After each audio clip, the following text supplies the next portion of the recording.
So Sophie Cunningham is currently possibly injured, possibly not.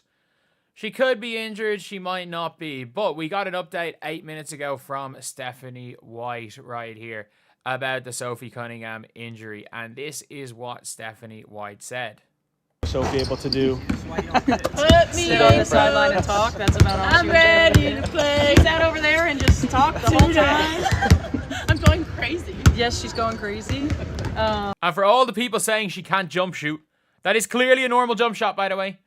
For all the people saying, oh, she's just standing there, she can't shoot a jump shot, she's still favoring the ankle, her jump shot looks fine. But clearly her not playing as well is a team choice, not a her choice. So like she's going crazy on the sidelines, not playing. Crazy. Again, she just continues to be a day-to-day. She makes, every 24 hours, she seems to make great progress. So we'll just, it's a long season. So we want to make sure that we're making the best long-term decisions. Yeah, she's not playing. Yeah, she's not playing. I'm going to be honest, she's not playing. As soon as you say it's a long season, she's not playing. That's going to be an interesting one. It's going to be a very tough game one without Sophie Cunningham. Yeah, she's not playing. Like, you know what coaches... Once a coach says, it's a long season, listen to your coach, Sophie. Steph White's going to make me mad. I'm tired of this long-term stuff. I like Sophie. It looks like she's ready to go. Yeah, she's not playing. There is I'd say there's maybe a 10% chance she plays.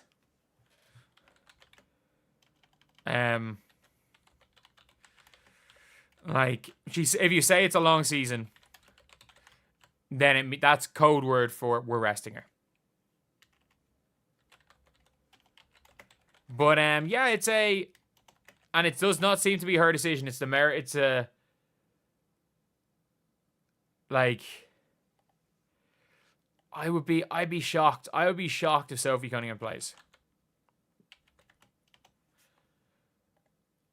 I'd be really shocked. And I think it could be a tough one for the Fever. If the Fever can win this, if the Fever win this game without Sophie Cunningham, then I'm super hyped for them in the season.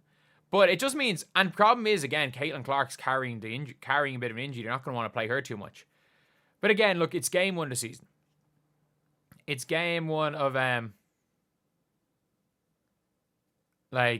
of the season. You just never know. You never know what's going to happen as the season goes on. Obviously, look, if she's not 100% sure, it's probably best. Obviously, from a selfish point of view, people are going to want to watch Sophie Cunningham play ball, but from a team point of view, which is realistically all that matters, at the end of the day, the only things that matters for this team is winning games. I doubt it. So, if we're going to be honest, when it comes to the Fever's rotation, it's going to be a tough rotation that they have to run. So, Lexi's going to have to play a lot of minutes, which obviously is a good thing. But, Lexi's going to have to play a ton of minutes. And if you look at the roster here, I'm guessing for the minutes, there's 200 minutes to go around. I'm guessing 32 for Caitlin. So we're going to have the calculator out there.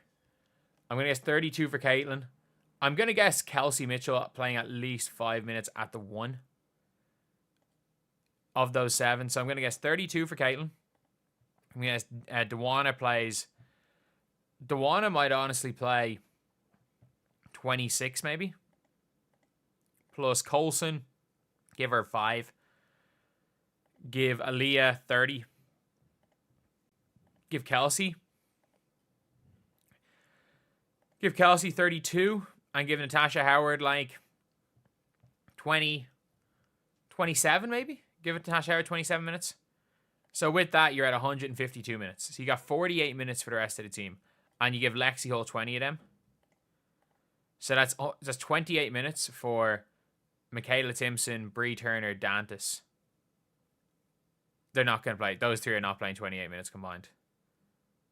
So you're probably looking at... I'm just looking at the numbers. You're probably looking at Dantas maybe not playing. Michaela Timpson maybe not playing. Bree Turner's not playing 28, so give Bree Turner 10. Plus 10. So, we have to find some way of there has to be 18 more minutes to be given out, and that's even with giving Lexi Hull 20. So maybe you're looking at Dewana playing 30. You're looking at Natasha Howard playing 30. And maybe 15 for Brie Turner, because if Sydney Colson plays 10 minutes, something's gone wrong. Like, this is not a team where Sydney Colson needs to be a pest. Maybe if Courtney Vandersloot's cooking them in the pick and roll. Maybe if Sloot's absolutely cooking, cooking in the pick and roll. That's the only reason you put in Colson. And in fairness, if she's cooking in the pick and roll, what I would do if I was the Fever is I would put Dewana Bonner on Courtney Vandersloot, and I'd switch every screen. I'd switch every high screen. I would allow Dewana Bonner to try live with Cardoso, because Aaliyah Boston can't live with Cardoso. So I would 100%, that would be one of the things what I would do, is I would start Dewana Bonner on Sloot, and every single high pick and roll they run, because their offense is almost certainly initiated with the high pick and roll. You're going to have Natasha Howard obviously guarding Angel. So you're going to probably put Caitlin on Kia Nurse, because Kia Nurse doesn't drive to the basket. Then Ariel Atkins and Kelsey Mitchell. So that's probably what your matchups are going to be with the starting five. I would actually put Dewana Bonner on... teams don't really like to switch to pick and roll in the WNBA, but I think Dewana Bonner can do as good, if not a better job on Cardoso than Leah Boston. Leah Boston struggles with bigs. Struggles with true bigs. So I'd switch all. I know a lot of people in the WNBA, there are not that many WNBA teams that do switch all. I don't think they particularly like switching, but it's something that you can do if you're a team like this. If you are, if you're a team in the Fever who have that ability, when you've got a player like Aaliyah Boston, I'm trying to think of any switch all players in the WNBA, her, a Phoebich, a Stewie, Aja to an extent, Fee, when you can switch screens, a lot of the time it neutralizes the effect of the ball handler and the roll, but it can create a mismatch. So running the switch. I think Aaliyah Boston keep up with Sloot. It's not that hard to keep up with Sloot. But yeah, that would be my prediction for the game. Obviously, almost certainly she's not playing. And that's not going to be good for the Fever.